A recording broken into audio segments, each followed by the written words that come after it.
This recording is part 2 of Settling the West for AP U.S. History. So we left off, we were discussing how the Native Americans were basically eradicated from, at least from fighting after the Battle of Wounded Knee. Chief Joseph of the Nez Perce, however, was in 1877 still fighting, so this is a little bit of a step backwards. But you can just see another example where he was trying to meet up with Sitting Bull, which was eventually one of the chiefs who was destroyed by Wounded Knee and many of the issues that the Americans had with the Native Americans, with the ghost dance, etc. Just showing you another example of many of the skirmishes that the Native Americans had. And after these fights that the Nez Perce have, Chief Joseph famously says, "From where the sun now stands, I will fight no more forever." And it's kind of symbolic of the fact that the Native Americans are kind of giving up after Wounded Knee and after the Nez Perce. They're giving up any sort of fighting that they were going to continue because the Americans have just gotten too strong by the 1870s, 1880s, and 1890s. And one last example of Native American resistance was Geronimo, who was the Apache chief, and he will fight in the Navajo Wars between 1861 and 1886. So it's during the Civil War we actually have issues with some of these Native American groups. The Apache were mostly in Arizona, New Mexico, and Colorado, so again, we're moving further west out of the Great Plains, and Navajo were in New Mexico and Colorado territory, so again, further west. Eventually, though, very similar to the Nez Perce, very similar to every Native American tribe we've basically studied, Geronimo will surrender in 1886, again kind of showing you that the Native American resistance is pretty much over by about 1890. One of the few Americans who kind of outwardly says that she thinks that this is wrong is Helen Hunt Jackson, and she was an activist for Native American rights, and she authors a book called The Century of Dishonor, which was published in 1881 as kind of the Nez Perce and Wounded Knee and all these events are kind of wrapping up. She starts to work on a book about Native American policy from the government and its record of broken treaties, and Jackson actually sends a copy to every member of Congress with the following words printed in red on the cover: "Look upon your hands, they are stained with the blood of your relations." To her disappointment, however, the book has little impact. So it's very different than something like Uncle Tom's Cabin in the Civil War, showing you that Native Americans really were the bottom of American society from 1607 with the founding of Jamestown up until about 1890, when they kind of ceased to put any sort of resistance up to the Americans.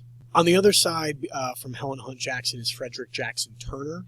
In 1890, the United States Census Bureau basically announces that the frontier is closed. We have occupied every area of the continental United States. We still have the Alaska Territory, and we will eventually get access to Hawaii, but the 48 states that we will eventually become 50 of, are basically done. The population in the West had become dense, and the free Western land had come to an end. So a historian, Frederick Jackson Turner, claimed that the frontier had played a role in this American character that develops, that we get out of the westward expansion.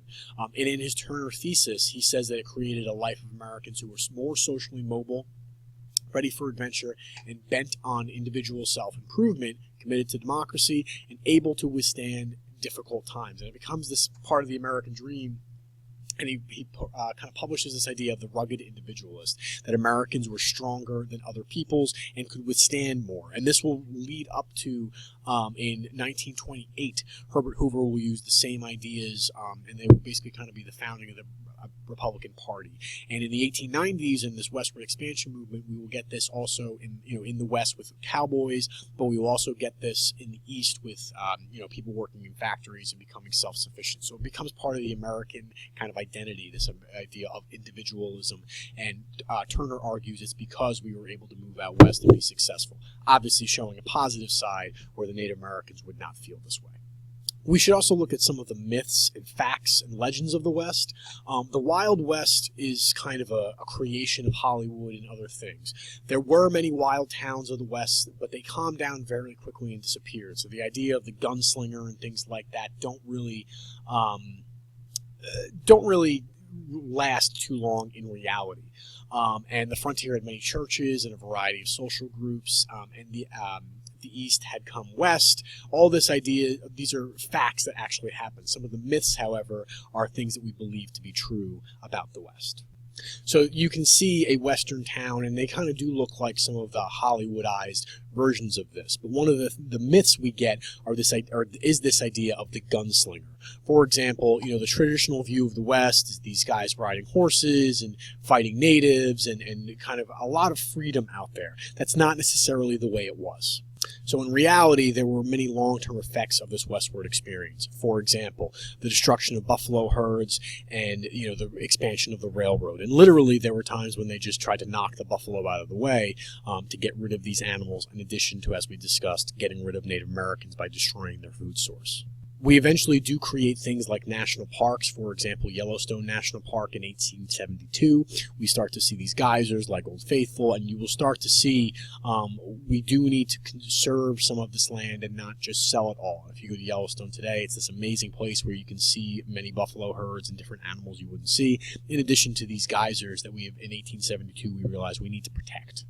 We have people like John Muir, who took President Roosevelt out west into California, into different national parks that will eventually be created with the redwoods, etc. in California. He will take him to Yellowstone, and Teddy Roosevelt, when he becomes president later on in the early 1900s, he will push for a lot of expansion of national parks because of the advice of a guy named John Muir. So he's pretty significant to this conservation movement we get from westward expansion.